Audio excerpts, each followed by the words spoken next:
사도행전 1장 우리 12절에서부터 3절을 함께 같은 목소리로 읽습니다. 제자들이 감람원이라 하는 산으로부터 예루살렘에 돌아오니 이 산은 예루살렘에서 가까워 안식일에 가기 알맞은 길이라. 들어가 그들이 유하는 다락방으로 올라가니 베드로, 요한, 야고보, 안드레와 빌립, 도마와 바돌로메, 마테와 및 알페오의 아들 야고보, 셀롯인 시몬, 야고보의 아들 유다가 다 거기 있어 여자들과 예수의 어머니 마리아와 예수의 아우들과 더불어 마음을 같이하여 오로지 기도에 힘쓰더라. 아멘. 오늘 주제 요절이 1장 14절 요절이에요. 여자들과 예수의 어머니 마리아와 예수의 아우들과 더불어 마음을 같이하여 오로지 기도에 힘쓰더라. 예, 마음을 같이하여 오로지 기도에 힘쓰더라. 여러분, 이 구절 한 구절을 가지고 나의 전심을 꼭 찾으세요. 예, 지난 한 주간 제가 우리 교회에 처음으로 자체 집중 훈련을 했어요. 집중, 포커스를 어디에다가 하냐? 내가 받은 구원에 집중하라고. 많은 분들이 받은 구원을 잘 몰라요. 그냥 교회 다니면 됐지. 그냥 일주일에 한 번씩 예배 참석하면 되지. 도대체 구원은 처음 와서 받는 거고 죽으면 천국 가는 거 아니냐, 이렇게 생각을 하고요. 구원과 그 구원의 깊은 은혜를 잘 몰라요. 그래서 성도들에게 가장 감사하고 행복하고 그리고 누려지고 다른 사람한테 말할 수 없는 그게 있어야 되거든요. 그게 뭐예요? 저와 여러분이 운명에서 벗어난 거예요. 사람은요, 누구나 다 묶인 데가 있거든요. 근데 그 묶인 것이 세상의 것이 묶인 것이 아니고 보이지 않는 누군가가 내를 탁 잡고 있다면, 이 보통 심각한 얘기가 아니거든요. 돈의 노예, 육신의 노예, 세상의 많은 부귀 영광 가운데 노예가 되어서 자신이 지금 그게 다인 줄 알고 쫓아가는 사람들이 대다수의 사람들이에요. 그런데 그것을 통해서 우리를 보이지 않게 꽁꽁 묶고 있는 게 있어요. 그게 누구죠? 사단이. 우리의 운명과 우리의 인생과 우리의 미래를 딱 잡고 있다고요. 여기에서 어떻게 우리가 빠져나와요? 못 빠져나와요. 그래서 사람들은 그렇게 사는 것이 당연한 줄 알아요. 그래서 태어나서 죽을 때까지 많은 사람들이 그렇게 넓은 길로 갔고 그렇게 살았고 기록에 남아 있어요. 그러니까 역사는 보이는 역사를 가르쳐줘요. 드러난 문화를 알려줘요. 그러니까 우리 똑같이 보았고 기록된 역사를 따라 똑같이 걸어가는 거예요. 그게 문화가 됐어.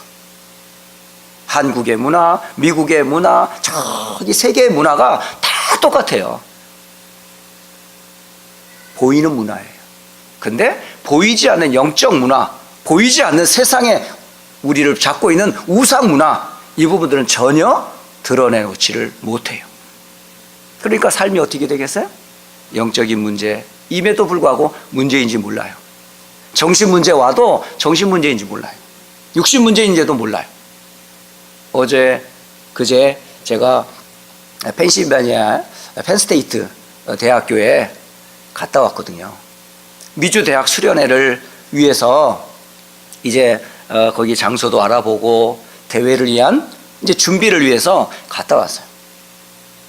갔다 왔는데 돌아오는 그 길에 공항이 조그만해요. 아주 공항이요, 진짜 조그매요. 걸어서 비행기 타고요, 내려서 걸어와야 돼요. 그러니까 여러분 찬바람 쐴 각오하시고 거기 가시고 오시면 돼요. 그러니까 에어포트가 진짜요, 시골 버스 터미널 같이 보여. 그런데 그러면 안에 있는 그 비행기를 기다리는 동안에 기다리는 휴게실이랄까요? 대합실이 얼마나 클 것 같아요? 그 조그만 터미널에 있는 조그만 휴게실 같은 공간이에요. 그런 곳에 사람이 앉아 있어요.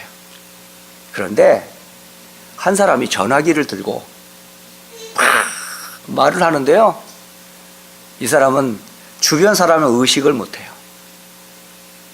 얼마나 크게 떠드는지. 근데 우리가 느낌이라는 걸 알잖아요. 그래서 무슨 말을 하는지는 모르지만 이 굉장히 속이 상한 얘기, 막 아픈 얘기, 상처 얘기 막 그러는 거예요. 네. 그러면서 한참 한 20, 30분 얘기를 하더라고요. 그랬더니 주변 사람들이 자꾸 쳐다봐요. 그런데도 몰라. 계속 전화하고 있어요. 근데 딱 전화기를 놓더니 이 사람이 그 휴게실을 빙글빙글 막 돌아다녀. 안절부절 못하는 거예요. 그래서 막 여기 섰다가 저기 섰다가 한참 이제 바람을 쐬더니 다시 전화를 또 해. 그러면서 또 막 떠드는 거예요. 사람들이 지금 마음과 생각이 지금 어디에? 자신도 컨트롤이 안 되는 거 있죠. 그런 정신 문제, 마음 문제, 삶의 문제, 육신 문제, 사람들이 다 치료할 수 없는 그런 병들이 계속 드러나고 있어요. 어떻게 해요, 이거? 이게 보이는 문제 이전에 보이지 않는 문제로부터 시작이 됐거든요. 그러니까 이게 본인에게 사는 날 동안 계속 되는 거예요. 이게 죽으면 끝인 줄 알았더니 또 똑같은 문제가 자식들에게도 또 이어지고, 이런 반복되는 문제에서 어떻게 우리가 구원받아요? 그래서 하나님이 우리에게 길을 열어주셨다니까요. 그 길이 그리스도라는 길이에요. 그러니까 이 그리스도를 통해 우리가 사단에서, 세상에서, 죽음과 지옥에서, 영원한 죄의 저주에서 구원을 받았단 말이에요. 그러니까 이 구원을 생각할 때 내가 어디서 받았는지를 알면 여러분 감사할 수밖에 없거든. 그런 시간들을 한번 만들어 봐라. 나의 구원을 확인하고 성경에서 찾고 그거를 깊이 묵상하는 시간을 한번 만들어 보자 해서 집중훈련을 하게 된 거예요. 그 행복을 찾고 나면요, 하나 또 누려지는 게 있어요. 그게 뭐예요? 기도가 누려져요. 여러분, 기도가 힘들어요? 기도가 즐거워요? 예전에 저는요, 기도하기가 너무 힘들었어요. 한참 막 기도를 하는데 더 이상 할 기도 제목이 없어. 다른 사람은 막 기도를 하는데 나도 열심히 해가지고 기도를 하는데 한참 나도 했는데 더 이상 기도할 게 없어요. 그런 식으로 기도가 너무 힘들고 안 되더라고요. 근데 어느 날 구원의 십자가와 그 내용을 알고 나서 그거를 묵상하는데 때로는 짧으면 5분을 그걸 가지고 기도하고 길면은 1시간도 그걸 가지고 계속 기도가 되는 거예요. 내가 어떻게 지음받았고 나는 누구며 내가 왜 문제 가운데 있고 우리 가정 가문이 왜 이렇게 힘든지, 왜 인생의 여정이 이렇게 고난이 반복되는지, 어떻게 하면 이거를 빠져나올까. 종교, 선행, 철학, 세상의 방법으로 애를 쓰지만 해결되지 않는 길. 그러나 하나님이 주신 그리스도와 그 구원의 언약의 여정을 따라 전도자를 통해 예수가 그리스도로 내 모든 문제를 해결했고, 그걸 성경에 근거하여 약속된 말씀을 찾아가면서 제가 확인한 게 뭐냐, 이게 바로 나를 구원하시기 위한 하나님의 사랑이었구나. 그래서 하트를 딱 얘기하는 거예요. 여러분, 인간의 하트는 어디서부터 왔어요? 하나님과 통해야 되거든. 예. 이 마음은 하나님, 영적인 것과 통해야 돼요. 통하는. 그 통하는 좌소라고 그랬단 말이에요. 근데 이 마음이 하나님을 떠나면서 어떻게 됐어요? 죄 가운데 빠지면서 이 마음이 하나님과 서로 사랑하는 그런 마음이 아니고 어떤 마음이 되었다?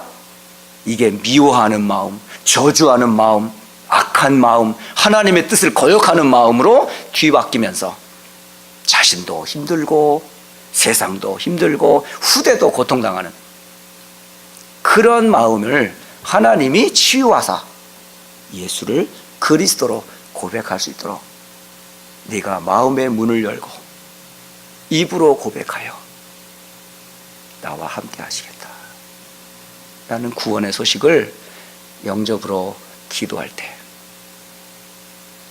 저는 그때마다 감사가 되더라고요. 진짜요. 저는 목사가 된 것보다 미국에서 사역하는 것보다 제가 진짜 행복한 건 다른 게 아니고요. 이런 나를 하나님이 구원해 주셨구나. 내가 하나님 자녀가 됐구나. 하나님이 지금까지 나와 함께 하시는구나. 또 앞으로도 함께 하실 그 하나님과 또 제가 이제 죽음이라는 것을 통해 하나님을 만날 것을 생각하면 너무너무 사실은요 감사가 되고 감격이 돼요. 이것을 제가 여러분에게 전하는 것, 내게 있는 복음을 말하는 것 어려워요? 쉽잖아요. 그래서 내가 가진 구원의 복음, 내가 누리고 있는 기도, 내가 가지고 있는 이 행복을 말할 수밖에 없는 감격. 그래서 나의 복음, 나의 기도, 나의 전도. 이것을 조금 한번 바쁜 일과를 뒤로 하고 집중해보자 해서 짧은 3일 동안 집중훈련을 하게 됐어요. 처음에는 모처럼만 해도 좀 늦잠도 자고 학교도 안 가는데 집에 있어서 조금 엔조이 하려고 마음 먹었는데 누가 자꾸 가자고 그래가지고 억지로 왔는데 와 보니까 너무 좋더래요. 그리고 이거 한 번 더 하자는 거야. 그래서 제가 기념품을 하나 주었어요. 내가 가지고 있는 약속, 내가 가지고 있는 하나님이 주신 비전, 하나님이 내게 주신 꿈, 하나님이 내게 주신 이미지와 실천, 이 부분들을 한번 말씀에서 찾아보시고 한번 정리해 보세요 하는 시간을 가졌거든요. 그래서 제가 페이퍼에다가 써서 갖고 오라고 그랬어요. 근데 한참 있다가 한 사람 한 사람씩 갖고 오더라고요. 갖고 오는데 제가 쭉 받아봤어요. 받아보니까요 얼마나 깔끔하고 이쁘게 정리가 됐든지. 그래서 선물 하나 드린다고 그랬어요. 그래서 제가 붓글씨로 저기 저 뒤에 있는 거 있잖아요, 저거 제가 쓴 거예요. 네, 초등학교 6학년 때 배운 붓글씨를 지금 나이 들어 지금도 그걸 쓰게 되는 거 있죠. 그런데 쓰면 쓸수록 너무 행복해. 근데 너무 많이 갖고 와가지고 팔이 아프더라고. 그걸 다 쓰고 나니까 팔이 아파. 네. 어쨌든 그 페이퍼를 다 완성을 해서 제가 도장을 딱 하나 찍어줬어요. 그 찍은 도장이 뭔지 아세요? 저의 신앙 고백이에요. 복음의 빚진 자. 저는 그거 찍을 때마다 내가 받은 구원, 나는 하나님께 빚을 진 자다, 평생 갚을 수 없다. 저는 그 짧은 시간의 집중훈련을 통해서 우리 성도들도 이런 생활을 좀 같이 좀 나눠봤으면 좋겠다라는 생각을 갖게 됐어요. 오늘 새가족부터, 교회를 나온 지 얼마 안 된 새가족부터 신앙생활을 오래 하신 분이 항상 기억해야 될 게 있어요. 그게 뭐죠? 예배의 축복. 예배 때마다 여러분 어떤 그림들이 보여줘야 되냐면 사도행전 2장 1절로 4절, 오순절 날이 이미 이르매 저희가 다 같이 한 곳에 모였더니 호련히 하늘로부터 급하고 강한 바람 같은 소리가 있어 그들이 앉은 온 집에 가득하여 각 사람 위에 하나씩 하나씩 누가? 성령이 임하는 예배. 오늘 여러분이 각자의 삶 속에서 생활하시다가 주일이 되면 곳곳에서 차를 타고 먼 곳에서 가까운 곳에서 다 모였단 말이에요. 모인 이곳에서 여러분이 이런 은혜를 받으시면 돼요. 그러니까 짧은 한 시간일 때 집중해 보세요. 집중. 왜? 하나님이 우리를 구원해 주셨고 구원받은 우리가 하나님께 집중할 때 임하는 성령의 역사입니다. 이때에 마음이 치유돼요. 몸이 치유돼요. 영이 치유돼요. 내 인생과 삶이 비전이 보여요. 여러분, 예배 때 모든 답이 다 나야 돼요. 아, 내가 문제가 뭐구나. 아, 내가 지금 하나님과 걸림돌이 되는 게 뭘까? 아, 왜 현장에 이런 문제가 자꾸 생겼지? 그래서 하나님의 계획은 뭘까? 그러면서 예배 속에서 여러분이 말씀을 딱 찾으세요. 하나님이 목사님을 통해 전달되는 하나님의 말씀을 나에게 딱 정리하시는 시간. 집중하세요. 네. 때로는 집중 훈련을 할 때 애들을 데리고 왔어요. 그러니까 막 얼마나 환경이 그렇겠어요. 뒤에서 떠들고 막 울고 막 장난치고 왔다 갔다 뛰어다니고. 그런데 그럼에도 불구하고 딱 앉아서 내가 지금 뭐 하는 시간인지 아시니까 집중을 다 하시는 거예요. 그러면서 그 속에서 또 집중 속에서 오는 은혜를 이분들이 받으시는 거예요. 제가 다음에 집중을 한 번 더 할게요. 그때는 여러분 시간 좀 내셔서 같이 좀 하나님께 집중하고 말씀으로 집중하고 기도로 집중하고 또 제가 팔은 아프지만 써줄 수도 있어요. 약속은 못해요. 하지만 여러분의 자세나 태도를 보고 하나님이 제 마음을 감동케 하시면 제가 복음의 빚진 자 해가지고 도장을 찍어 참 잘했어요 하고 선물을 드릴 수도 있습니다. 어쨌든 오늘은 우리가 하나님께 집중하는 전심에 대한 말씀을 잠깐 나누려고 해요. 전심. 성경에 보니까 하나님께 집중하며 전심했던 사람들의 기록이 쫙 전달되어 있어요. 오늘 본문은 사실은 많지는 않아요. 아브라함, 요셉, 모세, 사무엘, 다윗, 다니엘과 3명의 친구들, 에스더, 초대교회 성도들. 이 성도들을 가만히 보면서 이 성도들이 가지고 있는 게 뭘까? 첫째는 뭘 것 같아요? 공통점. 하나님과 개인과 뭐가 있었을까? 언약 관계에 있는 사람들이에요. 아브라함과 하나님과의 관계에서 어떤 언약이 있죠? 내가 네게 지시할 땅으로 가라. 네 고향과 아버지 집과 본토를 떠나서. 뭔 얘기죠?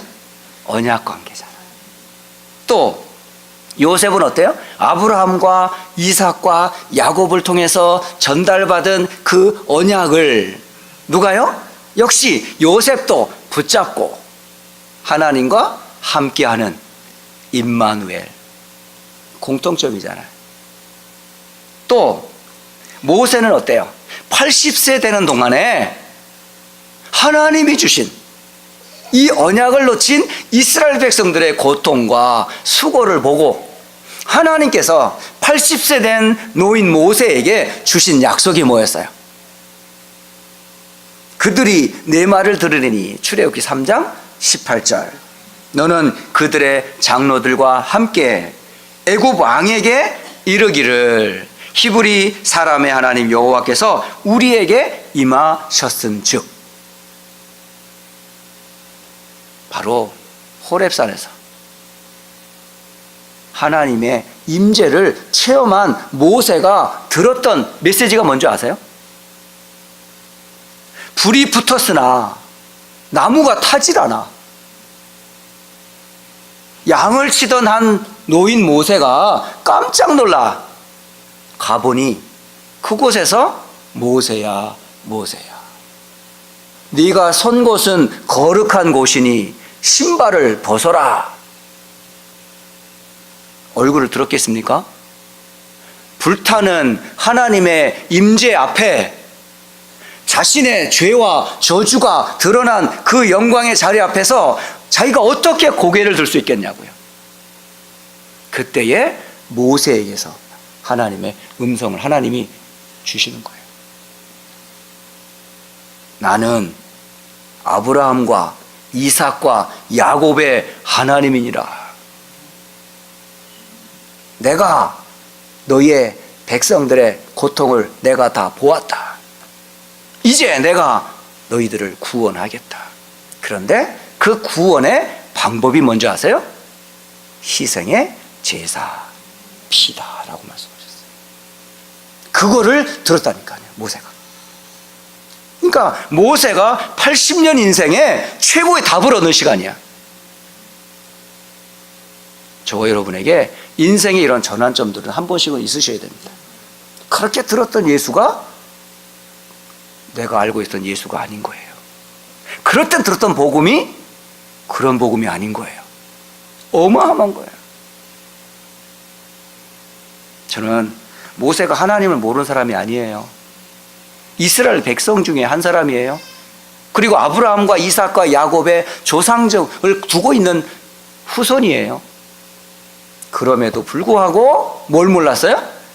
언약, 그리스도를 몰랐다니까요. 지금 제가 일단은 1차적으로 전심하기 이전에 여러분이 꼭 간직해야 될 약속을 나의 것으로 반드시 붙잡아야 돼요. 아시죠? 이게 잡히면 그 다음에 뭐가 돼요? 전심이 나와요. 하나님과 나 사이의 약속, 아브라함에게 준 약속, 요셉에게 준 약속, 모세에게 준 약속, 누구에게 준 약속? 나에게도 준 약속이란 말이에요. 그러니까 첫째는 전심 이전에 무엇부터 붙잡아라? 하나님과 나와의 약속부터 붙잡으라는 거예요. 사무엘 역시 마찬가지예요. 엘리라고 하는 제사장이 담임하고 있는 그 교회, 그 밑에 부교역자로 홈리와 아들 둘이 교역자로 있는 그곳에 하나님께서 원하시는 예배는 드려지지 아니하고 교회 안에서 계속되는 문제가 일어나는 그 현장에서 하나님께서 한 여인에게 문제를 주사 아이 낳지 못하는 불임을 허락하시고 그 불임 사건을 통해서 하나님께서 무엇을 알려주셨어요? 나시린이라고 하는 언약을 깨닫게 하세요. 그리고 이 나시린으로서 이 아이를 하나님께 드리겠다라고 했던 한 여인 한나의 기도로 출생한 한 렘넌트가 있었어요. 그가 누구예요? 그가 바로 사무엘입니다. 근데 이 사무엘이 성전에 가서 하나님의 음성을 듣게 돼요. 그 음성들은 자리가 어딘 줄 아세요? 언약궤 곁에 누웠더라, 그렇게 돼 있어요. 이 언약궤는 하나님이 함께하는 언약궤, 말씀, 항아리, 지팡이, 바로 하나님과 이스라엘 백성 사이에 맺혀지는 언약이라는 실체가 거기 심볼이 담겨져 있는 그 언약궤 곁에 누가 있었더라? 어린 사무엘이 있었더라. 평생 사무엘은 이 언약궤 중심으로 사역을 합니다. 그러니까 사무엘이 붙잡은 언약이 누구에게 전달됐어요? 다윗에게 전달돼요. 그래서 다윗은 바로 자신에게 기름을 부었던 그 사무엘 선지자가 전해줬던 언약궤를 모실 성전, 하나님의 임재와 우리를 구원할 메시아 곧 그리스도를 상징하는 언약궤와 성전을 짓는 것을 자기 인생의 최고의 목표로 삼고 달려가요. 역시 이 사람이 뭘 잡았다는 얘기죠? 선지자 사무엘을 통해서 붙잡았던 언약과 그 언약궤를 누가? 다윗이 붙잡아요. 그 마음이 하나님과 합했다는 거예요. 여러분, 하나님이 원하시는 마음이 뭔지 아세요? 열심히 일하라는 게 아니에요. 최선을 다하라는 게 아니에요. 하나님이 베푸신 언약 제대로 알고 붙잡으라는 거예요. 그것을 다윗이 붙잡으니 하나님과 합한 자가 되었다. 그래서 저는 다른 거 잘 못해요. 그런데 한 가지만은 알겠어요. 하나님이 저에게 무엇을 원하시는지, 제 입에서 무엇을 말하려고 하는지 딱 하나예요. 언약의 복음. 그게 하나님이 제게 준 마음이고 제가 이 땅에 살아야 될 마음입니다. 이 언약을 놓쳐버린 이스라엘 백성들이 어디로 끌려갔습니까? 바벨론이라고 하는 먼 곳으로 끌려갔어요. 끌려가는 중에 임금만 끌려가는 게 아니고 거기에 신하들과 또 그 왕의 귀족들의 후손들까지 먼 바벨론으로 끌려가는 중에 다니엘이 있었고 사드락, 메삭, 아벳느고라고 하는 젊은 렘넌트들이 있었어요. 이 렘넌트들이 가서 무엇을 붙잡았죠? 느부갓네살이라고 하는 임금이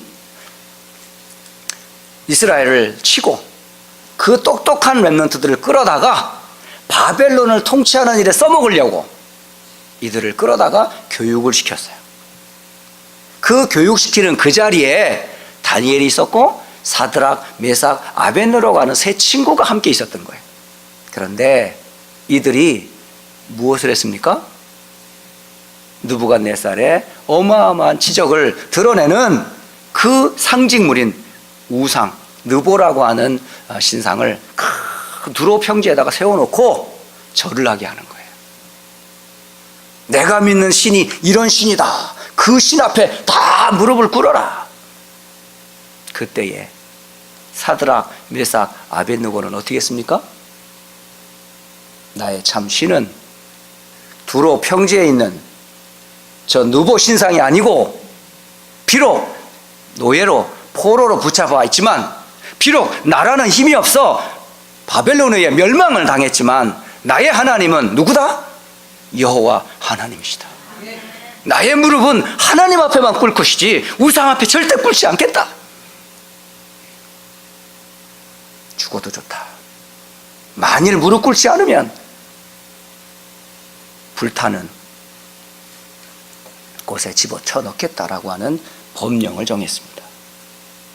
그때에 어떻게 했습니까? 저는 다니엘서 3장 28절에 다니엘의 세 친구 중에 사드락, 메삭, 아벳느고의 입에서 왕이 한 말에 대해 난 대답할 말이 없습니다. 나는 내가 섬기는 하나님께서 내가 저 풀무불에 떨어진들 하나님이 건져주실 것을 좀 믿습니다. 만일 건져주지 않는다 할지라도 나는 우상 앞에 절할 수 없습니다 라고 신앙 고백한 후에 풀무불에 던져졌어요. 그런데 던져진 풀무불에서 불이 타서 제가 돼야 될 3명의 친구들이 불 속에서 뛰어노는 거예요. 그리고 밖에서 불 속을 쳐다보는데 거기에 하나님의 아들 같은 신이 같이 그들과 뛰어노는 걸 보게 돼요. 그러면서 느부갓네살 왕이 끄집어낸 이 3명의 친구 앞에서 한 말이 다니엘서 3장 28절입니다. 이게 느부갓네살 왕이 말을 하면서 이 세 친구에 대한 무엇을 붙잡고 있는지를 알려줘요. 그가 그의 천사를 보내사, 그러니까 하나님께서 주의 천사를 보내사 자기를 의뢰하고 하나님을 의뢰하고 그들의 몸을 바쳐 왕의 명령을 거역하고 그 하나님 밖에는 다른 신을 섬기지 아니하며 그에게 절하지 아니한 종들을 구원하셨도다. 이게 느부갓네살이 한 말입니다.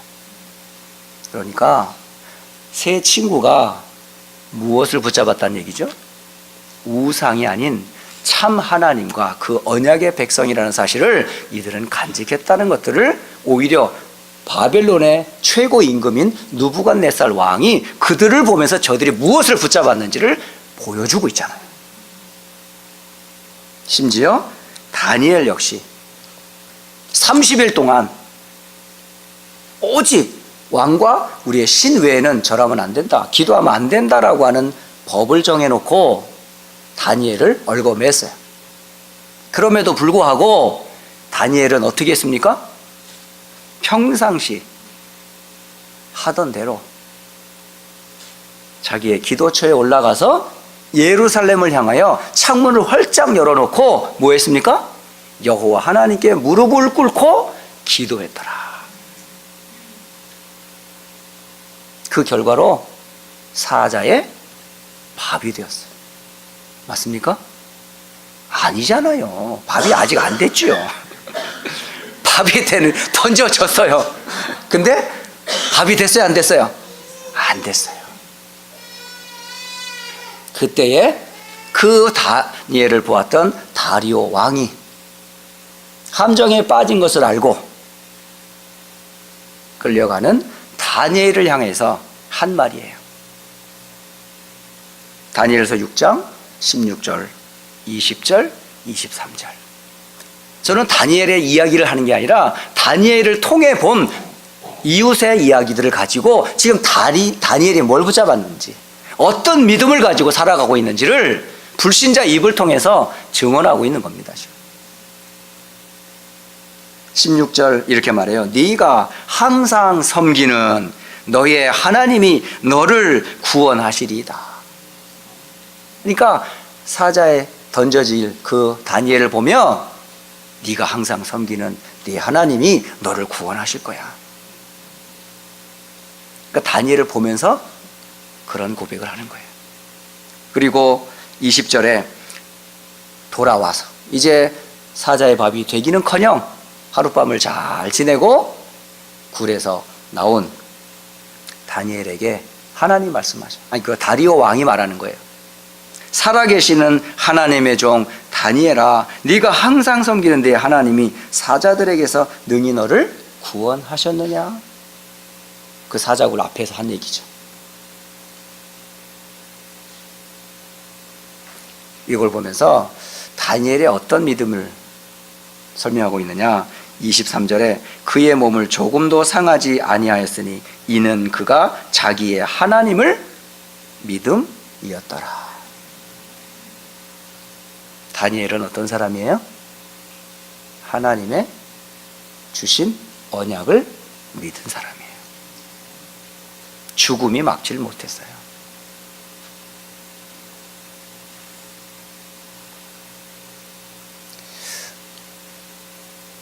시간이 많지 않아 다 얘기할 수는 없지요.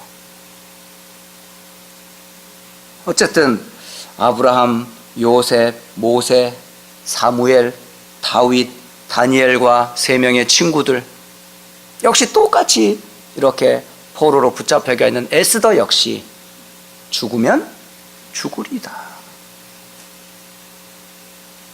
라는 언약을 잡고 이스라엘을 건져낸 여인이에요.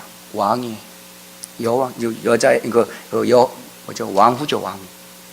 아하수에로 왕의 아내가 된 에스더의 이야기가 바로 에스더입니다. 그 주인공.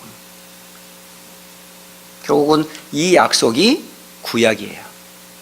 이 약속을 따라 실제 이 언약의 주인공이 되시는 그리스도를 만난 초대교회는 뭐 했습니까?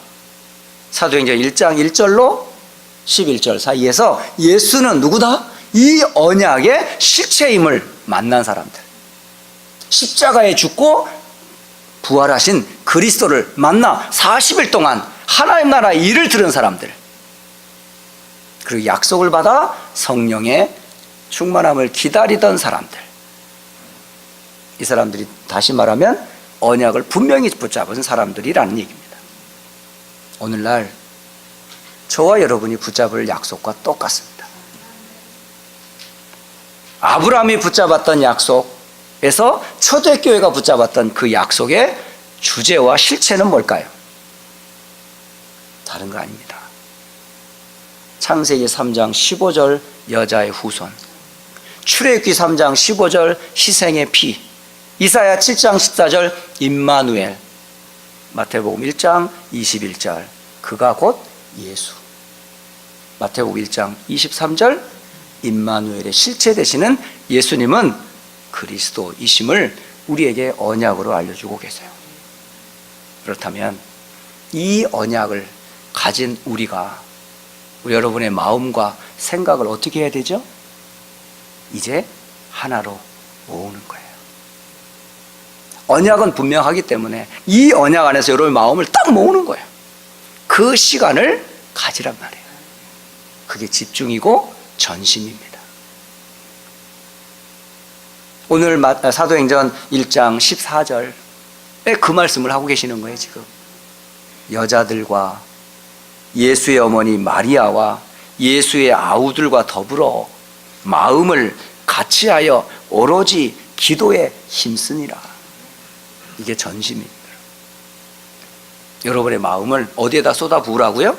그리스도께 집중하란 말이에요. 그때에 일어나는 일이 뭔지 아세요? 저주가 무너져요.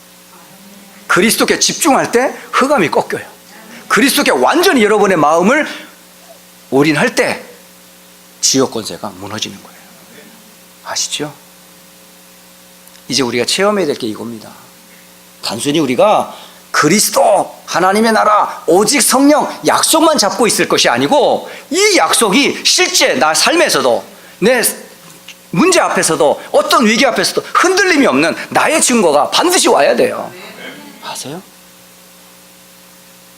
그런 증거를 가져야 확신 있게 하나님이 살아계시구나, 예수님이 그리스도이시구나, 나는 그분의 자녀고 주의 백성이 맞구나, 우리 교회가 하나님의 나라를 이룰 교회가 맞고 우리 렘넌트가 미래와 세계복음화 렘넌트가 맞다는 사실을 알 거 아니에요. 복음은 그렇게 약한 게 아닙니다. 늘 문제 앞에 예수 이름으로 기도합니다. 국어라는 이름이 아니라고요. 그 이름 앞에 비록 이 병이 낫지 않다 할지라도 이 병이 나를 데려갈 수 없어. 왜? 예수는 누구니까? 그리스도이시니까. 보세요. 이렇게 확 대들어 버리니까 문제가 도망가 버린다니까. 사자가 침대를 만들어 놨다니까. 아무 문제 없었어요. 오히려 죽을 그 자리가 오히려 침대가 돼서 편안하게 자고 일어났어요. 여러분, 결론과 답을 내야 된다니까. 빨리요. 언약이 분명하고 내가 누군지를 알면 문제 앞에서 여러분 떨지 마시고 두려워하지 마시고 마음과 생각을 담대히 하고 문제 앞에 서라니까요. 그러면요, 대적하면 어떻게 되는 줄 아세요? 마귀가 놀라 도망가고 문제와 사건은 오히려 축복과 응답의 통로가 돼버려요. 아시죠? 증거를 보여드릴게요. 결론입니다. 우리 이 믿음의 영웅들의 기록인 히브리서 11장으로 한번 넘어가 보겠습니다. 신약 성경의 히브리서 11장의 말씀에 33절로부터 38절까지를 이 언약과 이 언약에 전심했던 사람들에게 임했던 응답들입니다. 이게. 자, 함께 히브리서 11장 33절로 38절까지 함께 읽도록 하겠습니다. 같이 읽어봅니다. 그들은 믿음으로 나라들을 이기기도 하며 의를 행하기도 하며 약속을 받기도 하며 사자들의 입을 막기도 하며 불의의 세력을 멸하기도 하며 칼날을 피하기도 하며 연약한 가운데서 강하게 되기도 하며 전쟁에 용감하게 되어 이방 사람들의 진을 물리치기도 하며 여자들은 자기의 죽은 자들을 부활로 받아들이기도 하며 또 어떤 이들은 더 좋은 부활을 얻고자 하여 심한 고문을 받되 구차히 풀려나기를 원하지 아니하였으며 또 어떤 이는 조롱과 채찍질 뿐 아니라 결박과 옥에 갇히는 시련도 받았으며 돌로 치는 것과 톱으로 켜는 것과 시험과 칼로 죽임을 당하고 양과 염소의 가죽을 입고 유리하여 궁핍과 환난과 학대를 받았으니 이런 사람은 세상이 감당하지 못하느니라. 그들이 광야와 산과 동굴과 토굴에 유리하였느니라. 아멘. 보세요. 언약 가지고 전심할 때에 어떤 일이 벌어졌어요? 당할 자가 없어요. 세상이 감당할 수 없는 사람이 바로 이런 사람들이에요. 여기 지금 아브라함으로부터 초대교회 사람들을 누가 감당합니까? 세상 사람도 우리를 감당 못해요. 여러분은 세상이 여러분을 감당 못하는 사람으로 여러분 불렀다니까요. 근데 그런 사람들이 왜 여러분이 기가 죽고 어깨를 축 누리고 고개를 떨구고 터벅터벅 걷고 있냔 말이에요. 한숨 쉬면서. 그러지 말란 말이에요 지금. 아시겠죠? 여러분 누구다? 언약의 백성. 그럼 언약까지 나는 뭐 해야 되겠다? 그 언약 속으로 들어가 집중하는 전심의 축복을 누리라 라는 말씀이 오늘 주신 강단의 말씀입니다. 한 주간도 주신 언약 굳게 붙잡고 여러분 마음, 생각에 담대함을 가지고 자신을 이기고 세상을 살리며 미래를 준비하는 최고의 축복된 증인 되시기를 예수 그리스도의 이름으로 축복합니다. 기도하겠습니다. 살아계신 하나님 아버지 참 감사합니다. 우리는 절대 죄와 사단과 지옥의 저주에서 벗어날 수 없는 자들이었으나 하나님의 긍휼과 은혜를 힘입어 약속하신 그리스도 예수를 통해 구원받은 언약의 백성들이요 자녀들입니다. 이제 하나님 주신 이 언약 가지고 내 영혼, 마음, 생각, 육신 속에 각인 뿌리 체질되게 하시고 담대함으로 자신을 살리고 교회를 살리며 현장과 미래를 살리는 전도자로 또 그 축복된 삶으로 언약의 여정을 걸어가게 하시니 감사합니다. 한 주간도 약속에 의지하여 현장을 살리고 세계복음화를 이루는 증인들로 쓰임받게 하옵소서. 살아계신 우리 주 예수 그리스도의 이름으로 축복하며 기도합니다. 아멘.